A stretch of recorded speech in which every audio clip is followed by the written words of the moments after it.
Hello, my YouTube friends. So, today I'm going to give an explanation of the hypnosis services that I offer, and just a forewarning, I am not a licensed hypnotherapist.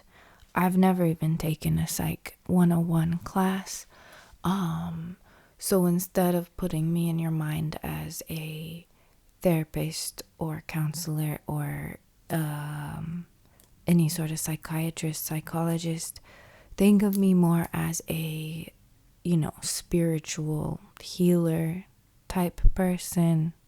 Yeah, I cannot give any opinions about medications or stuff like that. I do not have any medical background, clinical background or anything like that. I will explain more the differences between like a spiritual healer and a Western medicine clinical, psychologist, psychiatrist, later in the video, and I will put like timestamps so you can skip through the topics as you need. But long story short, I do believe that there are, psychological conditions that only can be solved through like medical means, and then there are some that cannot be solved through medical means that need a spiritual healing, and then there are some people who need both. Well, I think everyone could help with some spiritual guidance, but not everyone needs a medical solution. But actually, I wouldn't say that everyone needs spiritual guidance either. Some people really do well on their own. Or in another way you can think about it is, I can replace your priest, but I can't replace someone's, doctor if they're using a doctor for something. This is not a replacement. But some people are trying to fix something that they can't fix with medicine. So that wouldn't be good. But anyway, yeah, I'll get more into that later. But basically, and I do think that the hypnosis I do, or the spiritual healing I do, has a material basis to it. I don't think science is advanced enough for it to be really measured or studied in any helpful way yet. So, I mean, you might wonder, with a channel so small as it is right now, do you even get hypnosis clients? Yeah, you'd be surprised. I have gotten quite a bit of them. And usually there's two categories. There's people who want relief for a specific issue, like most common ones are insomnia and work stress sometimes, and then I think third most common would be relationship issues, whether that's romantic or just in general, but usually, yeah, romantic relationship issues. And then another one, people just wanting to self-actualize.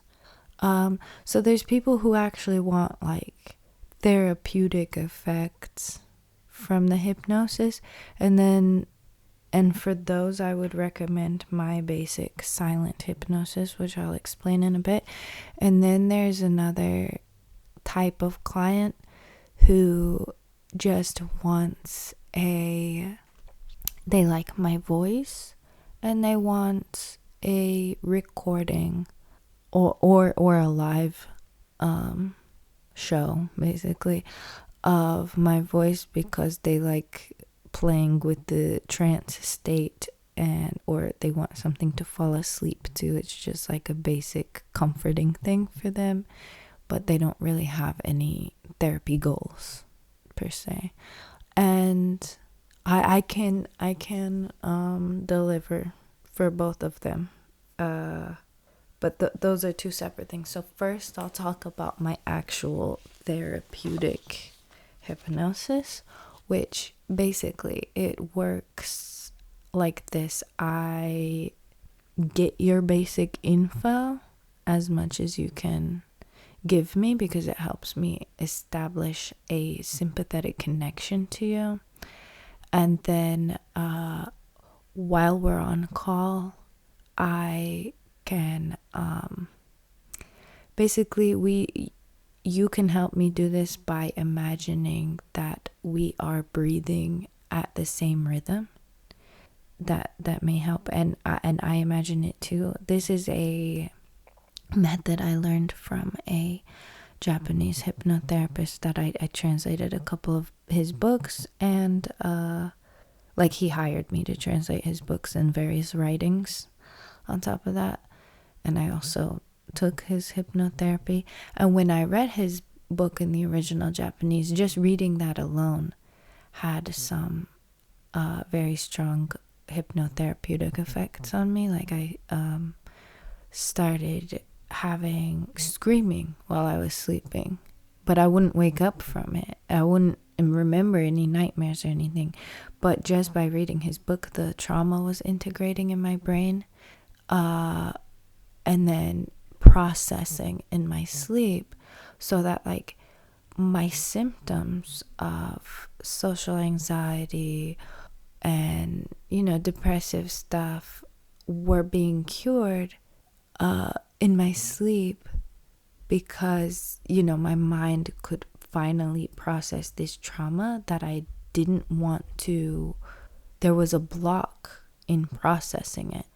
And so what my hypnosis does, I mean, we're just, I get your info, and then we go on call, and then I'm just trying to establish a sympathetic connection. I don't want to complicate it, but that is the most succinct way to put it. But basically, in simple baby words, it's like I'm just putting myself in your shoes, but in like a radical way. So I try to focus on to get into that space. This is going to be very spiritual and woo-woo. I if someone comes in here saying this isn't real science, I agree with you. I'm not a scientist, but I'm a pragmatist, and I do believe in it because I have seen results, and I'll have a whole thing talking about the results that I have seen in, like, personally witnessed and experienced. I believe it works because people, there are evil forces in the world. I think there are kind of ontologically, a minority of ontologically like evil people. For some reason, they are so either connected to some sort of older, greater evil force, or I don't know what it is, but and I'm not saying, all criminals are ontologically evil, or that it has anything to do with outward behavior necessarily, but on this like ethereal astral plane, like on the world of the psychic, kind of where telepathic stuff happens, they are kind of energy vampires in a sense, and they like to inflict psychic pain on people. They essentially are playing God, right? They are judging and punishment. They're establishing the crime and the punishment, but they feel completely justified, and they think they are the only God, and there is no God outside of them. Basically, demiurge hijacked brain, you can think of it as. And so the reason, getting back to the client with whatever symptoms, insomnia, some trauma, and I do say the word trauma lightly, because not all trauma has to be some extreme, childhood sexual abuse, or war experience, some verge of death kind of thing. all I mean is something that's very emotionally intense to the point that your brain was not able to process it, so that it is still affecting. It's like it's this ambient background music in your life that is irrationally affecting your decisions right now, like, or your behavior right now. Like, you want to go to sleep at 10 p.m., but you stay up till 4 a.m. playing games. And sometimes that's perfectly fine. Like, we live a little. But if this is a chronic thing and this is a problem, yeah, usually that's due to some sort of emotionally intense experience that you had that your mind is trying to process, but there's a block to it. And simply put, I think some people just don't, or, people, pretty much all people who are dealing with something like this, they don't feel safe enough to process that on their own. And this is where I think normal therapy can fail, because they want to go in and dig up stuff and analyze, but they're not sympathizing with you. They're not empathizing with you very much. They're told not to judge, but because they're trained in this clinical way, they are in a judgmental mindset. Now, I'm not saying, all therapists are evil, judgmental jerks. I mean judgmental sense in that they're trying to analyze and inspect very rationally, when people really just need a radical kind of sympathy and empathy. And I think when your mind truly does mimic the other person's mind, and you step in their shoes, you become a kind of voodoo doll replacement, so that the things that are affecting them, these evil forces that keep attacking them in the present tense, they attack the practitioner instead as a surrogate. But then, since the practitioner has no attachment to these memories, to these people, for example, whatever malignant force it is, after the practitioner kind of absorbs it from the other person, they can just throw it into the void. They can toss it out. Sometimes I do little ritualistic things where I kind of throw it out the window, or I go drink some water, that sort of thing afterwards, to just kind of clear the energy. As I said, this is completely spiritual woo-woo stuff here. I'm completely open about that. Full transparency.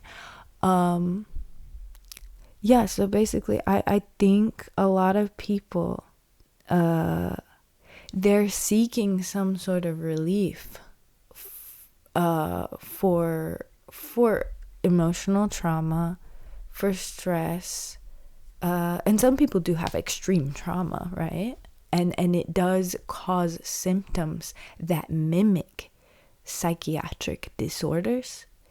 And the thing is, they don't actually have these psychiatric disorders as a congenital thing.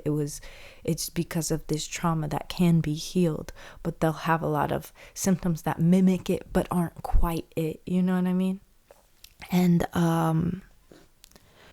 so if they seek help from actual clinicians, they can get some stuff that masks the symptoms or relieves the symptoms a bit, but the root issue does not get solved. And that's why you'll see the medicines and clinical treatments, they'll work for some people, and then for other people they're not working at all. And I think some people, it's because they don't have a psychiatric disorder at all. Or a lot of people, even the psychologist will tell them, yeah, you're perfectly normal, you just have trauma. Well, I don't believe that trauma is very effectively, at least it's not efficiently healed in a clinical setting, or in a traditional, like in one of the accepted talk therapies. I'm doing a lot of negation here instead of explaining. But I do think I did explain though. It's a radical type of empathy and sympathy thing that basically my brain mimics yours and then I dispose of your stress for you. So how this would look like in reality is basically like we meditate together. And sometimes I might mumble and chant stuff because some people have very strong connections to, as I said, I call them dominators because the Japanese hypnotherapists called them dominators. But people who are just kind of ontologically evil, you can think of them as energy vampires. They've been called, you can think of them reprobates, whatever.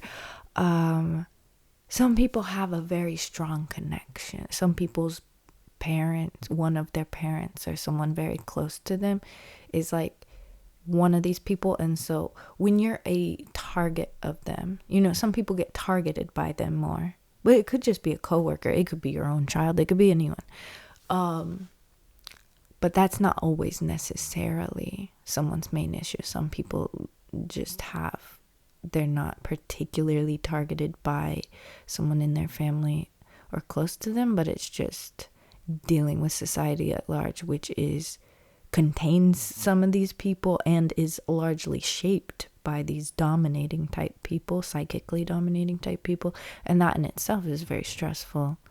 And some trauma is just caused by fluke accidents. I mean, you get in a physically dangerous situation, and that can, for some people, leave a very strong emotional imprint that affects them for a long time. And what they need is someone to basically take away their negative energy, and so that when they sleep, they feel their mind is safe enough to process the emotional trauma. And that's where the real healing happens.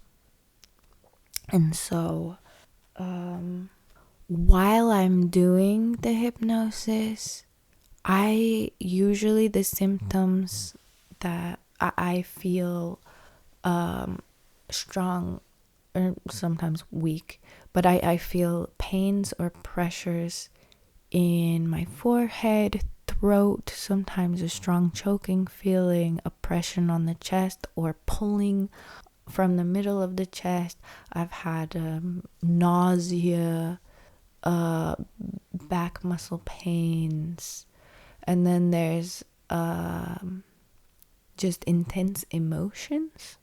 I'll just suddenly feel very sad or angry about something, and then I'll have strong imagery in my mind, clear images of events or sometimes very abstract stuff. I'll see like almost a dream-like or even like abstract art, visions of demons or kind of Greek tragedy type punishments, stuff like this. Or I'll see historical events. I'll see something, because sometimes the stress someone has does not even come from their own life.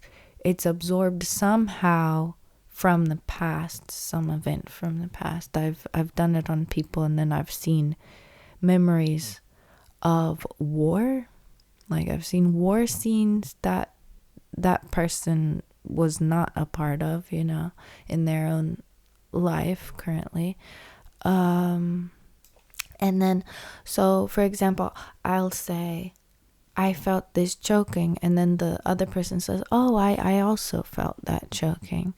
So no worries about that though. It goes away. It can't kill you. It goes away as soon as the hypnosis is done. And I mean, it is I like when I feel a lot of very intense physical symptoms when I'm doing the hypnosis, because that means I'm getting rid of a lot of trauma. So there's a lot of healing going on, and the person really needed it. So I like So don't feel bad for me. This is why I take payment for it, because it is exhausting, but I do get the satisfaction of a job well done. So that is nice for me. But yeah, how it goes, we just will maybe have a short chat beforehand. And one of the other services that's kind of in the package I offer is I do teach this way to, you cut off your connection to any dominator, and until your connection with source or God, I guess, or I call it your heart, is clear enough. And then you can just ask questions about your own well-being, like, should I take this job or not? Things like this. If you're conflicted about something and you want to listen to you want to connect to some sort of divine, higher, not sure what to even call it, but you want to connect to the divine and get guidance. I can help someone do that for themselves. I don't like to step in and say, oh, the gods tell you to do this or that. But I think of it more as a guidance for that person who's like, I don't know, I think I hear this, but I'm not certain. Did it say this? And then I'll say, well, when I tap in, this is what I hear. And just kind of give them encouragement to do that for themselves so that they can be more assured in their answers, and then they develop their own muscles for tapping in and following their true higher intuition. It's called Asking Your Heart. I'll do another video about it. I had a video in the past, but I don't like the way I shot it, so I'll redo a video about Asking Your Heart. So if you have any questions such as, anything. Should I ask this girl out or not? Should I take this job or not? This sort of stuff. Go ahead and do that. And then we'll get into like the meditative type hypnosis. And then I like to have at least 5 or 10 minutes after the hypnosis to discuss, you can say how it felt. And I can say if I saw anything in my, mind's eye when I was doing it that might be of relevance to you. If I pulled any messages out of the ether for you, and then the call will be over. And the goal of this is to solve symptoms, to get rid of insomnia. It's just mostly to create like an emotional homeostasis. Not saying that you can't have highs and lows, but usually people's highs and lows are just too much.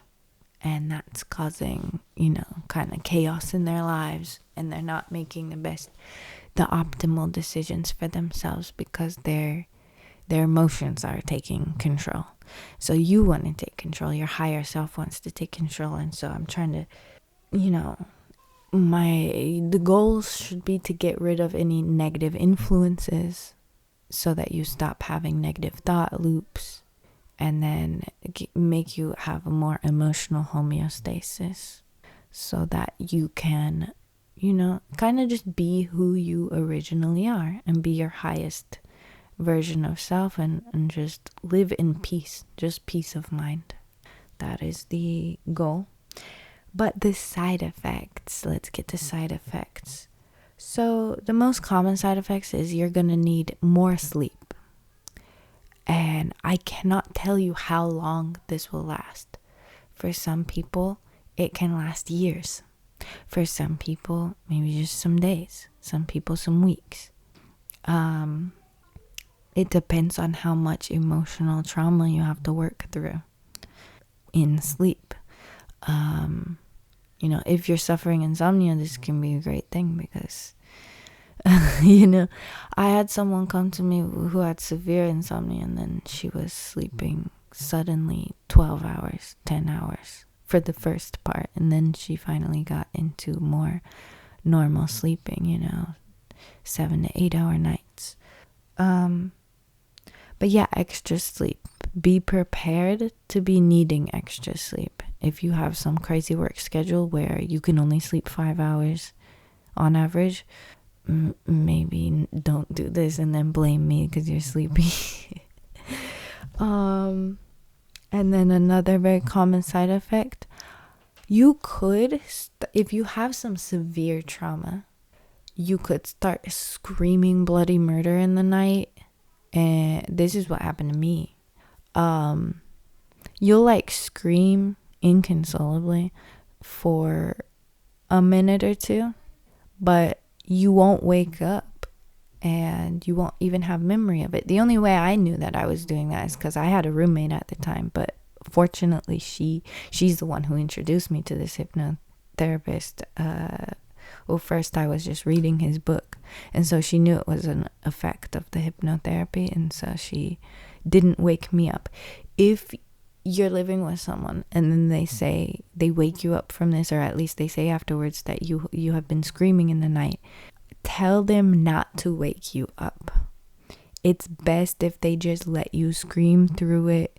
There's no danger in letting you continue to scream. Like nothing, you're not gonna have a psychotic break. If they just allow you, it'll be over in a couple minutes, and then you probably won't even wake up at all. You'll be fine. You're not even conscious of it at all, and you're healing very much in that in that scream session. It was much needed, and they just tell them to let you do it. Hopefully they understand. I know it's inconvenience to them, so yeah, heads up about that. Maybe give them a heads up that this is a possibility. Hey, I'm starting this therapy and this might happen. If it does, I'm sorry. And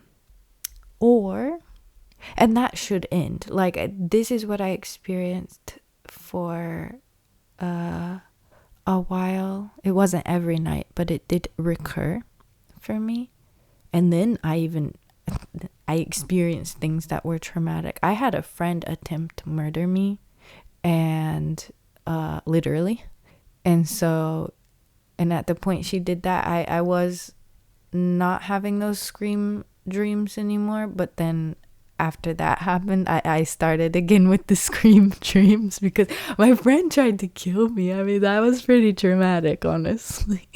Literally. She literally poisoned me. That was crazy. I almost died. So, yeah, that's something that happens. But that's a good thing. It's a good thing when you're screaming in your sleep, because the trauma is integrating and your natural healing. It's like watching a wound heal on your body. The scar isn't pretty, but thank God you formed a scar. Instead of, your skin not being able to heal it, or it being ruptured again, Yeah, or you can have, with the less serious trauma, you can have very vivid nightmares. Now, if you want, a lot of people have trauma and then they'll have trouble sleeping because they have a bunch of nightmares. So the hypnotherapy in the long term will cure your nightmares. You'll get to a point where you're never having nightmares, basically. But first you're gonna have some vivid healing nightmares, and they'll be very symbolic and stuff and seem really epic. So, and that's a very common thing. Someone will take the hypnotherapy and then they'll get some vivid nightmares, and then their symptoms will be less.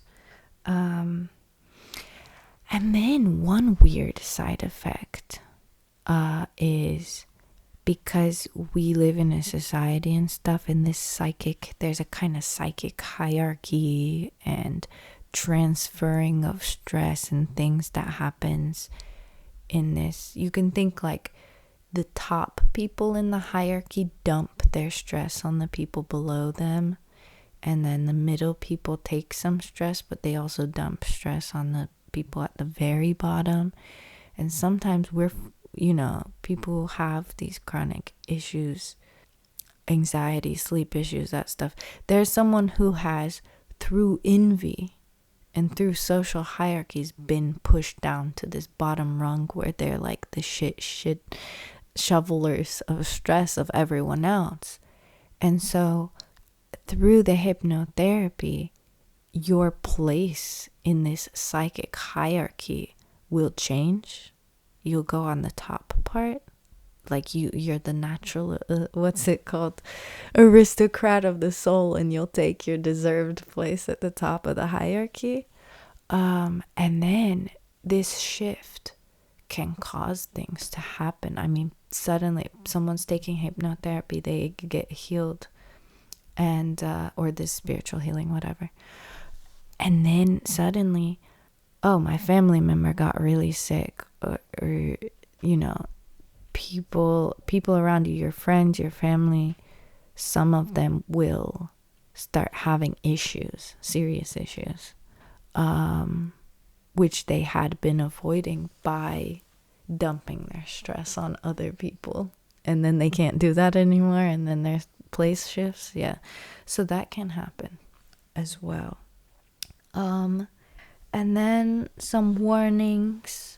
When I'm on call, when you're on call with me and we're doing the spiritual woo-woo mojo, removing your negative energy, do not keep water in the room. Do not keep drinking water. I would stay away from keeping any consumables in the room, but especially water. But I wouldn't even keep food or anything in the room, because the energy that's like coming off of you, water is very absorbent of that. I mean, you can look through all spiritual traditions, but even like the Catholic Church, you have holy water. Well, if water can be holy, it can be cursed too. So you're basically creating cursed water if you leave water in the room while we're doing this. So just be mindful of that. I don't keep any water in my room when I do it either. And then also do not keep small children or pets in the room. The guy I learned from, I shouldn't just call him guy, and he is a trained like hypnotherapist, like with college and clinical experience over decades, but he does woo-woo stuff because he's real. He usually does one-on-one sessions with people, but he also can do it over the phone, Skype, whatever, Skype back in the day. And he was doing hypno sessions for this guy, and the guy started saying, yeah, my dog is going bald, none of the medications are working, I tried changing his food, blah blah blah. And then the hypnotherapist guy was like, wait, do you have your dog in the room when we're doing this? And he's like, yeah, he stays in the room with me. He's like, don't do that, get him out of the room, it might be me. And so then from then on, he stopped keeping the dog in his room, and this dog grew his hair back. So it's like this negative energy stuff is real. If you don't believe it, I mean, I've done hypnotherapy for a friend who didn't believe it, who was like, I don't believe this crap, but I'll do it anyway, because he's a medical student, and he was saying, well, meditation is proven clinically to help people, so, and you're my friend and blah. And he even left a testimony that I think I might play at the end of this episode, praising me and my abilities and saying how I helped him so much in conversation, helping him with his woman issues. But yeah, if you want to maximize the effects of the hypnosis and just lock in on that, I do suggest, if you're taking the call in your bedroom, kind of treat it like quarantine space. And then when we're done with it, like open the door, open the window, go drink some, clean water, just pure normal water. Do some sort of little energy clearing ritual. Go smoke a cigarette. I don't suggest people to smoke cigarettes, like that's not healthy, but smoke does have a, light some incense. It doesn't matter. Smoke can be like an energy purifying thing. Yeah. There is another type of hypnosis I do, and this is what I do on the channel a lot, on this YouTube channel, in the collective sense, but I can do it in an individual sense, which is this like sort of stream of consciousness writing, and it's hypnotic scripts. And this is something that's been around since the beginning of hypnosis, like Milton Erickson and stuff. And basically I will lock in my like aether connection, sympathetic connection to a person, and then I'm writing a script of what comes to mind. And the script itself, when a person listens to it or when a person reads it, it just has the same effect as the hypnotherapy. It just kind of, they feel sympathized with, and there's some sort of sympathetic connection going on there, brain mimicry, and then there's a conclusion there, whatever. It activates their subconscious to process trauma during sleep. It just removes the blockages somehow. But basically I just tap into them, and then I write a bunch of stuff. Sometimes, a lot of times, they sound like fairy tales when I do it for an individual. It's like I write a fairy tale, and then if they listen to it or they read it, I can send you the written, and then I can do a voice recording of it if people want to order those. And then it all just has the same hypnotherapeutic effect. And then for some people, I have done guided Kundalini meditations where I'm just giving my real-time instructions to there's lots of videos of this on YouTube because it's a very popular, ancient tradition type of thing. It's just a yoga thing, where you activate your chakras and unblock your chakras, and then you eventually can reach in this awakened, like, enlightenment moment. And so some people, it helps them if someone tells them, breathe in deep, focus your energy on this. And then, like, while you're doing it, I try to do my hypnotherapy at the same time to remove any interruptions that would be blocking you from focusing on your chakras and stuff. And the thing is, when I do hypnotherapy, usually I feel most of the physical symptoms I get are in the chakras. And it's crazy because I didn't get into the Kundalini type stuff until after. So it's not me just expecting it and then it comes.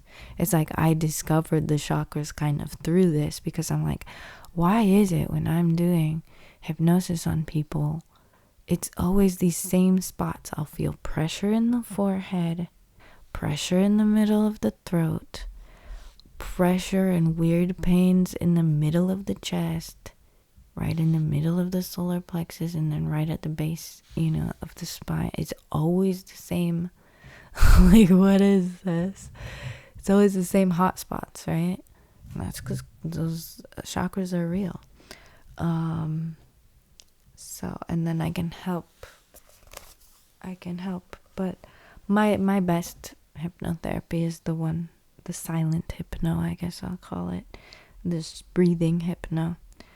And then what you can do to help me help you, what you can do to maximize the effects before we get started is, this is all based on my sympathetic connection to you, basically my mirror neurons mimicking you.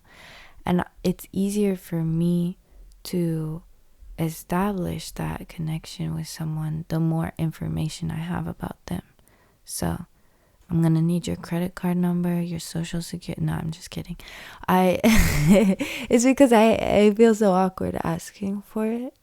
But this Milton Erickson would try to get pictures inside people's houses and stuff like this. He is like the OG hypnotist. And the thing is, if I see what someone looks like, it's like, because that's very important, like what you see when you look in the mirror, right? What you look like, and then what your surroundings are on a day-to-day basis. So the inside of your house, or the path leading up to your house that you go on to get to your car, or to get to the station, or to walk to work. The path that you follow every day. Or people will send me pictures of their pets and stuff, just things that you look at on a daily basis, so that I can more easily get into your mind. And then also basic stuff, your age, your birthday, or stuff like that. You don't have to. The thing is, all of this is voluntary. I'm just saying more information, just objective information and stuff like this can help me to connect you. And I have, maybe I can make a contract thing that I sign if that helps people feel better, although I don't know how you could sue me internationally. But if that makes you feel better, I do promise your information is not going to be seen by anyone, not even my family, not anyone. I'll keep it all confidential, unless I get mega hacked in a way that's unforeseen. But yeah,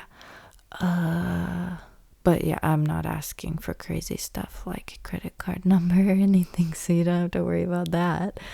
But yeah, you could give me your bio, and then give me it also helps. The Japanese therapist would always kind of inquire about the family tree, and he would ask the first names of parents, siblings, grandparents, and because you can really kind of sniff out which of those people are the dominators, the energy vampires, whatever.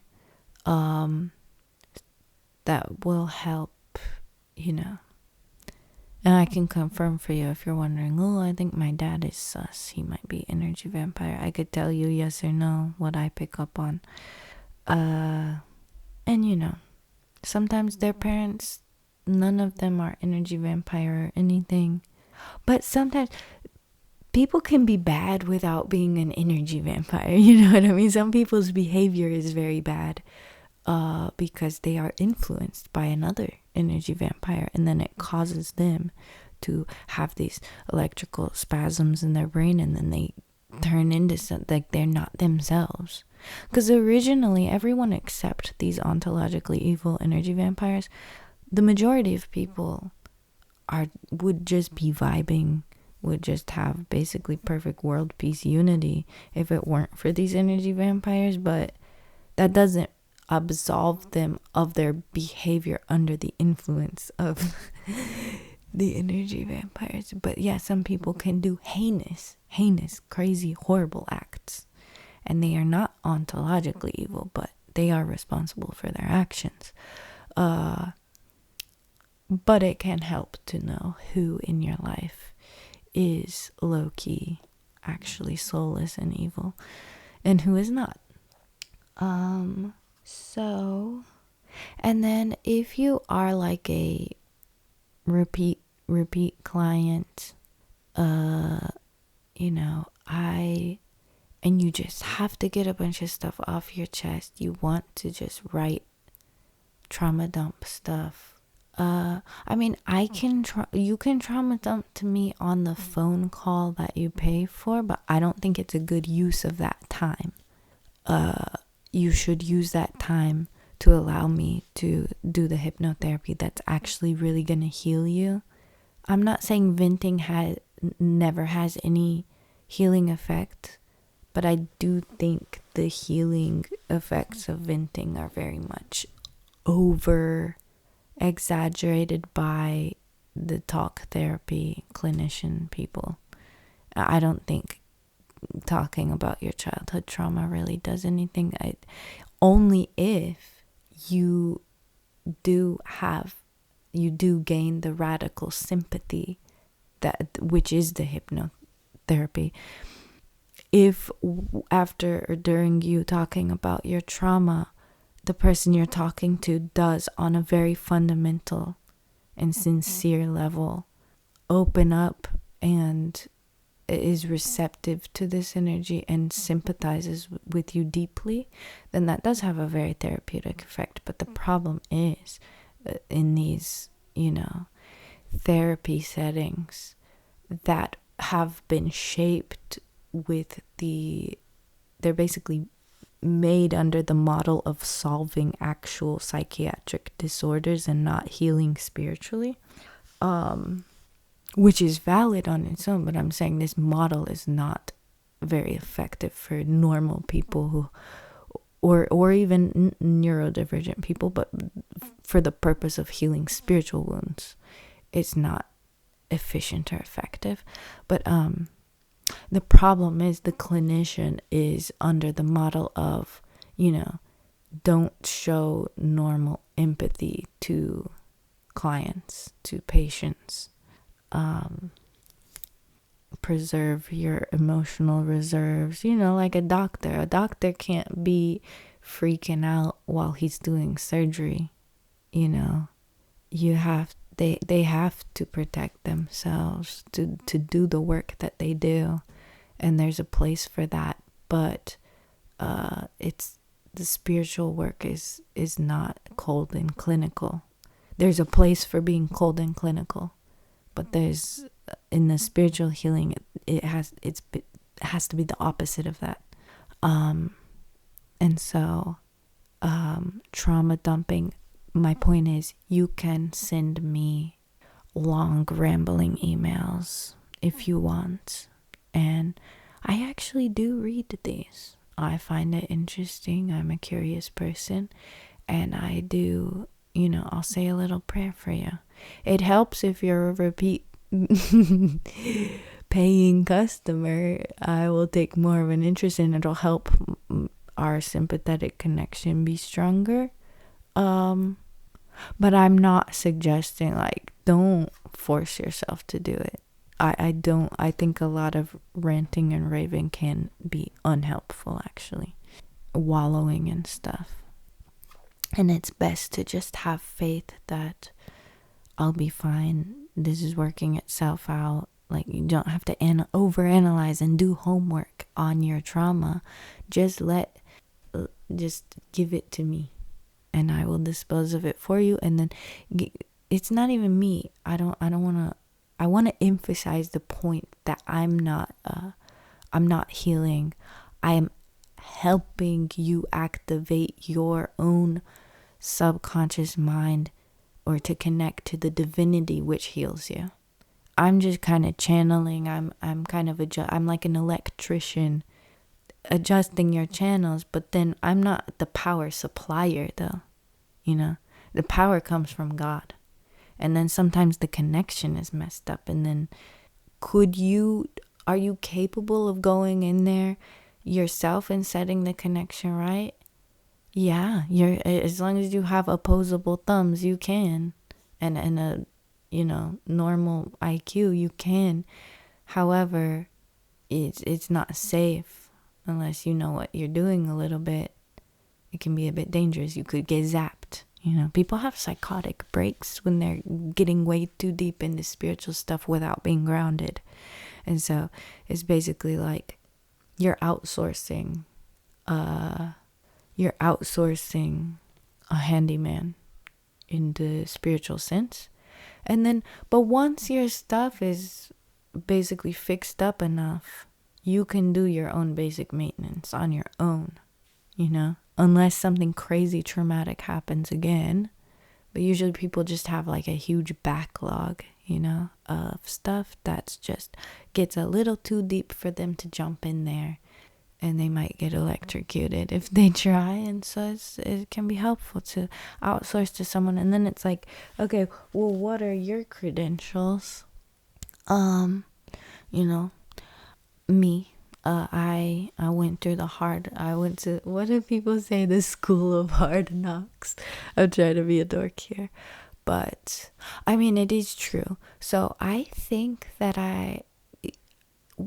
the Japanese hypnotherapist that I learned these methods from, he said that I have a lot of like autism symptoms, like Asperger's type symptoms, but that I'm not congenitally autistic, but that it was caused by like severe childhood trauma. But either way, and I learned that people with Asperger's, or at least Asperger traits, they can have hyper empathy in the sense of just absorbing people's emotions. Their mind, I guess the mirror neurons and stuff, like hyper pick up on people's emotions, and hyper mimic them. But the disconnect is they don't like cognitively or intellectually understand social norms, so they cannot express with words sympathy and empathy in the same way that, you know, is received well by most of society, right? And then there's the sensory issues and blah blah blah, there's other stuff, but this hyper empathy thing is very useful. I do think I pick up on people's emotions too much, and that's what drains me and drains other similar people. You know, it's the sensory overload, obviously, too. The Asperger's people, they get overloaded by sights and sounds. I'm very sensitive to sound. But anyway, yeah, so I have like a hyper empathy thing going on, and yeah, you need someone who can truly empathize. And so if you have a certain level of trauma, and then you go to a therapist who has never experienced anything that intense before, it's not likely that they're going to be able to provide the healing type of empathy that you need. If you have if the cause of some of your symptoms is actually physical, yeah, they could do some medical thing for you. But yeah, that's why people go to therapists for years and years and years, and there's not much change, you know. Yeah, so, but anyway, I've had a fair degree of pretty much horrible experiences. And there's schizophrenia and epilepsy in my family, and I mean, I have hallucinated not through the use of drugs. So I do have some, you know, I don't have any severe like schizophrenia or something. I'm not dealing with that a lot, but when I get in a state, I can tap into that sees beyond the veil maybe more easily than other people, maybe more easily than the average person. But I've met people, I'm not tooting my own horn, I've met people who are very tapped in, who have predicted shootings and stuff like this, who have, you know, seen events before they happen and such things, or things after they happen that they weren't personally witnessing. this is a woo-woo channel. I'm open about that. And yeah, I do have some gifts with that. And yeah, but you'll see that epilepsy and schizophrenia are connected just on the genetic level. And I think the oracles of old and the shamans of old, and they'll say, people have the gift to be a shaman and stuff. I think that was just them, if you analyze it clinically, you'd say they have some kind of schizophrenia or epilepsy, and then I'd even say, maybe some Asperger type traits would also make a good shaman archetype thing work. Okay, what else? Pricing, yes. I will keep my prices in the bio under the video, and they are subject to change in the future. If the channel gets really big and I get a bunch of clients, it means supply and demand, I'm gonna raise the prices eventually. But I will always update the prices and be transparent about that, so you can just see under the video if that's allowed. And then maybe in the future I'll make a website that just has the prices, so that before contacting me. I hate when people offer a service and then you have to ask, get in their DMs and ask them what it is, which I accidentally did that before, just being unorganized. But yeah, and so I'll have different pricing for voice call, video call, voice recording, video recording, written hypno. I hopefully one day I'll make a form where I can also ask you to submit your pictures or information if you want to volunteer them, so that the connection is stronger, and then like a Google Calendar type thing, I guess. And and then if people are just like, I just like your voice, I like the physical effects, I want a recording of hypnotic style speech, or a video of it, because I just like going in a trance and being snapped in and out of it. I admit that is not my specialty. My specialty is this radical empathy stuff, and not this sort of performative ASMR type thing. But I can do that for you for the meantime. Maybe in the future I'll stop doing it, because it's not my cup of tea, actually, to be perfectly honest. But in that case, if you are purchasing a recording, I will also put my delivery times in the bio, because that can change depending on my schedule. I'll try to update the bio of this video to have, if you order, I'll have the delivery within 5 business days, or that sort of thing. I'll just keep, for now, it's like within 1 week I can deliver a audio recording or video recording of an hour or whatever. But that's subject to change, so I will keep that updated in the bio. And in the case that you're ordering some prescribed script thing, just tell me what you want, specifically, at all of your preferences. The more specific you are, the better, because there's a lot of empty space in, like, if you're ordering a 30-minute video, of course it's easier for me to know exactly what you want me to say, and not have to come up with it and guess by myself. So feel free, don't be shy. But I'm not a sex worker. I'm not going to be removing my clothes or inserting things, right? One guy was asking me if I could make ASMR sounds by sucking on a lollipop and licking it, one of those long ones. And I'm sorry, for me, that's sex work, and I'm not here to make fetish content. but I will make hypnosis, trance type, guided meditation type things. But they're not I'm not gonna be doing the sexual stuff. No judgment, no shame. I'll just find someone else for that, because I can't do that. It's not in my list of services. But good luck with that. I wrote a bunch of notes for this video, but it came out where I'm kind of skipping around in topics. But let me just kind of read through some of my notes. Who it works best for.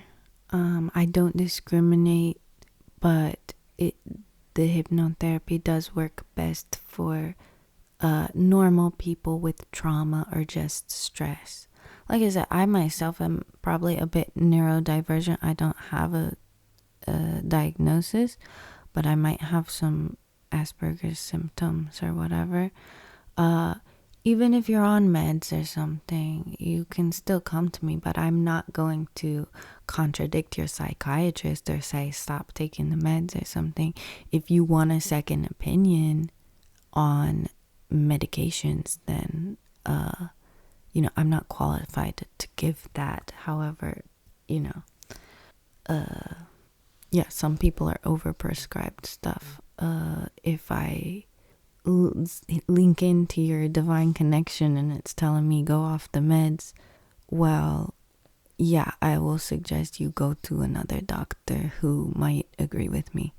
I won't contradict doctors because that's out of my, pay grade, but I will contradict your priests and or other healers or whatever spiritual advice. I mean, I'm sure your priest would tell you not to be taking hypnosis from some esoteric pagan healer who channels. Okay, so you're already contradicting yourself from the start.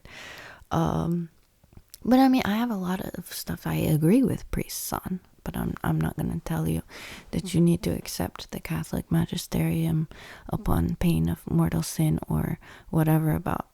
I don't follow their moral theology to a T. I will not overstep my bounds and comment on medicine. I think medical professionals, especially in psychology, overstep their bounds, and I don't want to do the same. You can't just heal someone like a schizophrenic patient with meds only and ignore that they need love. Babies died without love. They've done experiments where babies just have their basic physical needs taken care of, but they have nobody comforting them. And they died being emotionally neglected. And some psychologists will say, well, patients, clients should get love from friends, family, and the community. And well, that's wishful thinking. If that was enough, then that's great. But I believe people when they say that that's not enough and they're struggling and they have a lot of stress and there's no outlet for it and they can't burden their friends and family. I think even in a perfectly well organized society, this spiritual caretaking job of having the radical empathy and guiding people to channel the divine and stuff like that, it wouldn't be fully on everyone else to share this burden, but there would also be dedicated specialists. I mean, we've always had them, but sometimes people truly are sick from a lack of love or a blockage of love. And love is just the unity, it's just the peace and unity, that sort of thing. It all goes together, and God is love, and I'm basically a channeler, and I will help you to channel God back into your life. And the more I lay that road, path, or channel in you, it help you get back on that path a little bit, because God is within you. It is inside of you. then after a few, sessions of doing that, then you can find your way more easily without me. So my goal is to have every client stop being my client as quickly as possible. It's a bad business model.